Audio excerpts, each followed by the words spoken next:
Hi, I'm Sarah from The Upcoming. Such a pleasure to speak to you today. How are you? I'm good. Hi, Sarah. Nice to speak with you as well. Maybe we can kick off with a brief introduction to this absolutely brilliant film, Totally Killer. What can people expect when they watch it? I would say a fun ride. It's wild. It's a slasher. It's comedy. It's got meta references in it. You got a Gen Zer going back to 1987, and yeah, it's a fun time. And tell us a bit about the genesis of the project, because, like you're just mentioning there, it feels like it takes on so many different elements of the genre, so many different kind of references and influences. But where did it all begin for you, and what did you want to do with the project? Yeah. So after the last movie I directed, which was this like romantic comedy called Always Be My Maybe, I had a general meeting with Jason Blum and his whole team at Blumhouse, and just sort of like, hey, like it'd be fun to figure out something, because I've always been a fan of like the genre mashups, but it has to make sense. Like it's a tricky thing. So you're like, we just need to find the right project. It would be so fun because everything I do also would have like a streak of comedy in it. And that was like pre-pandemic, like the world shut down, but over, the course of those years, we're sort of like going back and forth and trying to find the right thing. And then they sent me Totally Killer, the script. And I just absolutely loved it. I was shooting in Australia at the time, and it was like this crazy 17-hour difference from LA. We were like trying to get on the Zoom or whatever. And I was like, I love this project. I think it's so special.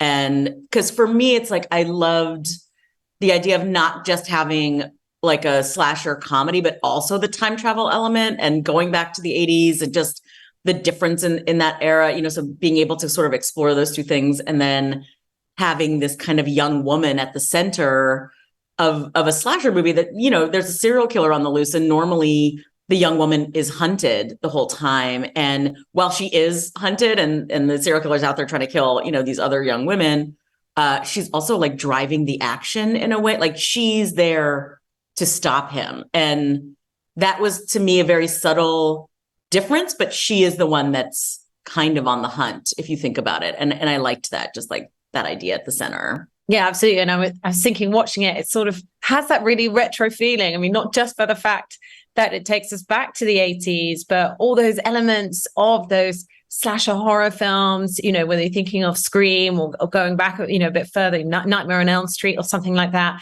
But then also the John Hughes type films, more kind of like the high school slant. But the thing that feels very contemporary is how it's referencing those things, turning them on their head, being quite self-conscious about it, like all the Gen Z snark that's in there and calling out kind of how inappropriate some of the stuff from those films in that time was. So was that something really fun to kind of play with all that? But like you say, make sure it still made sense in a cohesive way.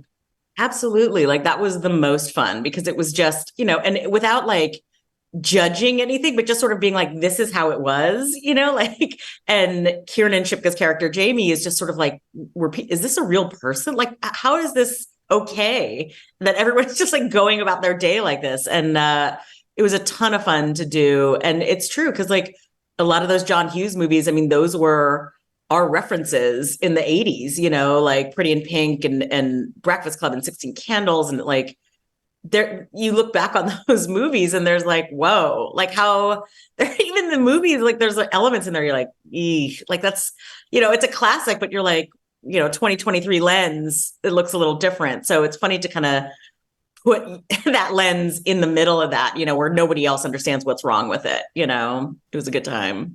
Something else I thought was funny is having grown up watching films like Scream and being terrified, but then also kind of being around long enough to see like Scary Movie and like all those spoofs. And I think what's quite interesting is then when I was watching this, it's kind of, the masked killer with the knife. And we've almost come full circle because I was actually scared again, kind of we've gone through that arc now of where it's been sort of sent up all the time. And now you've sort of made it scary. So was that quite fun as well to kind of take that and try and also give us that bit of fear again? That's right. That's exactly right. And I'm happy that you felt that way because like there's a lot of comedy in this for sure. And a lot of references like we were just talking about. But I think what I really wanted to do was make sure that when the killer, all the scenes where the killer is sort of hunting these kids and these people in the movie, that it was actually scary, and like not check our swing in terms of like the kills themselves, really lean into it and be like, this is, hopefully scary and terrifying, because I think, having a space where both those things can exist to me was like a really fun thing, where it's like, oh my God, now we're in this moment. Oh my, I wasn't even ready for it because I was kind of laughing, and then suddenly the killer is here, and I like that off balance momentum. Obviously incredible cast across the board, but the central character playing Jamie Hughes was going to be super, super crucial. So how did you land on Kiernan Shipka, and how kind of did you work with her maybe to sort of like shape that character, because she does have to do quite a few different things, and kind of have the emotion showing, like the grief of losing her mother, but then also carry off these very witty, cutting lines and, move between these two different worlds. So how did you land on her? I mean, when we sent her the script, and then, I heard that she enjoyed it and wanted to meet, I was so thrilled, because as you say, like there's so many layers to Jamie, and it's sort of deceptively complex, because yes, you have like all these fun and games of being in the 80s, and you have to be able to deliver those jokes and lines in a way that lands. But, she's gone there for a reason, and it's a very dark, emotional, personal reason. So bringing that with her into the movie was also crucial. So, so we never forget why she's there. So she's not just there as on a lark, she's there with a purpose, and a big one. And I think in a lesser actor's hands, one would have tipped the scale, it would have tipped the scale one way or the other. And Kiernan is just so masterful at such a young age.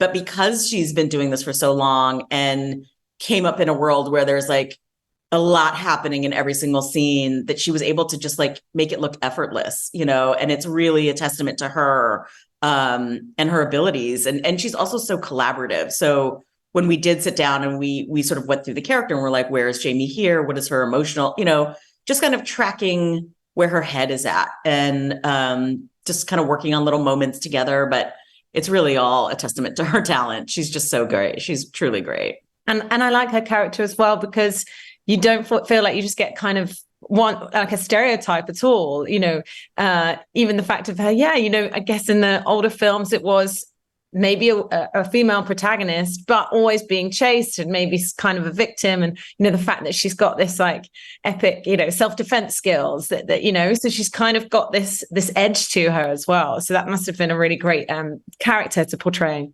I loved it. And I always love when people surprise you on screen, and I think Kiernan has that. I think Julie Bowen has that, where it's like, you think something's going to go one way and it goes another. And then being able to sort of connect, to Olivia Holt, who plays her mom who plays Kiernan's mom back in the 80s, and sort of seeing the genesis of how that kind of, the sort of seeds get planted of a relationship. It was a fun time. And obviously you had to play probably a bit with the casting, because you've got the 80s cast playing the same characters as the present day. Did you have to do like one then the other? Did you have a system? How did you kind of match them up? I mean, so once we got Kiernan locked in as Jamie, it's like, all right, now we have to move on to her parents. And then we focused on young Pam. So her mom, she's her peer. And then we got Olivia, who was amazing. She sent in this incredible audition, and everybody flipped for it, because she was able to play that sort of John Hughes alpha mean girl, but in a funny way, like not in a off-putting way. It was just really, it was like a touch of Heather's in there too. It was just great. Like she really landed it. So then when we had her, it was like, all right, now who's going to play the mom? And I don't know, if you look at side by side, Julie Bowen and Olivia, it's amazing. And we were so happy, because I knew Julie just sort of socially. We'd had like, our shows were on the same lot. And, we sent it to her, and I was thrilled that she wanted to do it too. It just looks like it must have been so much fun to shoot, whether, the sets, the costumes, particularly leaning into kind of the 80s aesthetic, in the shell suits and so on and so forth. Were there any scenes that were really difficult to pull off? And on the flip side of that, did you have a real highlight on the shoot? I mean, there were a lot of, the Gravitron sequence was challenging at the end. We got a real Gravitron, one of those from like a carny, like a traveling carnival in Canada. And we rented the Gravitron and we took it onto a stage, and then we like took it all apart and had to like light it up and shoot it and get the wires in there. That was a real the cabin sequence was a real challenge, because that was actually a cabin that we found. Our production designer, Liz Kay, found it while she was skiing one weekend, and she just like skied up to this random cabin and was like, this would be perfect. But it was a real challenge to shoot at. There was a lot of mice that were infesting that cabin at the time, but you know what? You just roll with it. It kind of just played. And then the house party was really fun to shoot too. I mean, it was great to have so many characters there. I always like those big scenes. I mean, they can be massive and kind of daunting, but once you kind of get your arms around them, I think it's really fun to I like the idea of like 10 people being at the same place and having different experiences.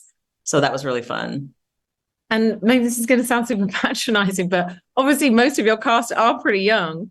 Did you have to kind of like, I don't know, have like a bit of a movie watching weekend, or give them homework of like, okay, these are all the references. You need to go back and watch these horror films, these comedies, these dramas, or were they pretty much on board? Maybe they know more than I think they do. I think they surprised us all. Like, they truly know more than, I was ready. I was like, came armed with my list. I was like, here's some references. They were like, seen it. And they were like, have you seen this movie? I was like, no. Like, suddenly it's like tables are turned. I'm like, all right, let me go do my homework and come back to you guys. I mean, I think the one time one of the actors didn't know, and I can't remember who, it might've been Jeremy, but I don't remember.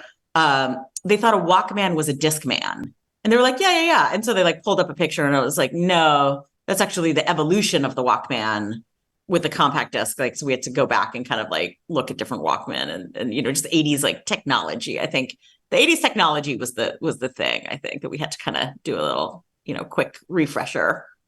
The bit where it's like, oh, now you have his DNA, and they're like, have his what? It's like, we can't conceive of the idea that, police used to have to do their work without access to DNA. Exactly. And like in so many of these, docuseries about real serial killers, like Golden State Killer and all this stuff, it's like, it was before DNA, it was a thing. And so like nobody, like these guys were running rampant for decades. And then like, you always hear that thing where it's like, in 2000, the year 2000, when it was established, like they found some DNA match, like it just like solved all these cold cases. But in the time, they're like, what are you talking about? So we were playing that for comedy, obviously in our movie, but yeah, it's a crazy, crazy world. And that's another aspect that you are kind of touching on as well in the modern day, with the modern day lens, is kind of our obsession now with the true crime kind of dramas and, these endless podcasts. And, is there something in that sort of dehumanizes it or makes us detached or desensitized to it? Was that sort of another element that's feeding in there? Yeah. I mean, we start the movie with that, this town where these murders happened 35 years ago. I mean, there is this sort of true crime podcast tour that, people are sort of capitalizing on these tragedies in a way, or monetizing them or whatever. And I think it just sort of speaks to, for whatever reason, there's something in us that makes us like really lean in and get fascinated with the details of these serial killers, whether it's sort of the more obscure one, like the Serial, season 1 of Serial, where we'd never really heard of that case. And then we came, everybody became obsessed, to like more well-known Ted Bundy's and Charles Manson, like all these, serial killer psychopaths, and Jeffrey Dahmer. I mean, there's a reason that these stories are being told and, fictionalized, and documentaries are being made. There's something about it that we can't look away from. And ultimately, what do you hope people take away from watching the film? Because as we said, it is, a full-on genre mashup. So, there's the kind of pure entertainment value of it, and maybe not really knowing where it's going to take you. But it has got those jump scares as well as those laughs in equal measure. Yeah, thank you. That's it. I mean, you just never really know. I just wanted everybody to sort of be off balance, not knowing where it's going to go, not knowing, I'm laughing, but is there a scare coming, sort of just anything being possible, I think. And yeah, having a great time. And at the end of it, caring about Kiernan Shipka's character and caring about her journey, and the relationship with the mom is sort of at the center of this. And, just rooting for it and having a good time. Thinking about the genre, actually, what I've started to notice is not only are people kind of getting, seems to be a lot of horror, around at the moment, but everybody's taking kind of a new slant on it, and particularly female filmmakers. And do you think there's something in the air in that sense of kind of, yes, I want to sort of recognize the history of the genre and pick up on those tropes and those elements, but I want to open up quite a little bit of a new space and do something different. So is that something that you feel like is happening a bit at the moment? And you feel a part of that? I mean, I'm thrilled to be a part of it. I think like with any genre that's been around for a long time, it has to keep evolving, and I think it's important. I think it's important to get fresh stories and voices and faces in there. And also like to pay homage to what's come before, but to kind of show like, look what else is possible. Look how much more there is here that, we haven't touched on, or how many more stories there are to tell, and just encourage more and more, And can you tell us what you might be working on next after this one? Have you already got a project in mind? I'm not quite sure because, the WGA strike just ended. So I'm so happy about that. And hopefully SAG is right after, will be resolved in a few weeks, I hope, knock on wood. So we have to sort of see what's next and kind of see what the projects are that, we're about to go. But there is something, I mean, just because we're, in the UK, there is something I'm working on with Sky TV with Bad Wolf, a series out there, a limited series that would be really fun to shoot. So hopefully that's something that'll come up next.